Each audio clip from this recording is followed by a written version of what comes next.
todo o contrario que o Depor B, que xa está fora de postos de perigo, polo menos ten tranquilidade esta semana, a pesar de que xogou con 10 homes durante unha hora por expulsión de Vela, e despois aconteceu isto, esa falta que vai ser clave no partido, Óscar. Sí, e que derivou nun auténtico golazo de Fran, non o perdan, porque é un mísil o que lanza Fran, espectacular, mira aí. Vaya zapatazo, e que a gusto debeu quedar o xogador fabrilista, porque ademais son 3 puntos importantísimos, como ti decías, xa incluso do posto de promoción.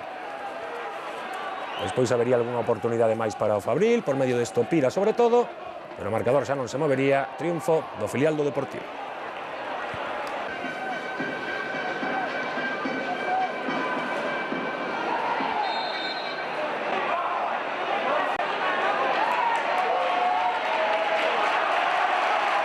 E isto é o que rescatamos da primeira metade que condicionou todo o partido, esa expulsión de Vela, que neste caso fixo aínda máis forte o Deportivo, que durante unha hora conseguiu manter o tipo, e despois xa dicimos, na segunda metade conseguiu marcar o único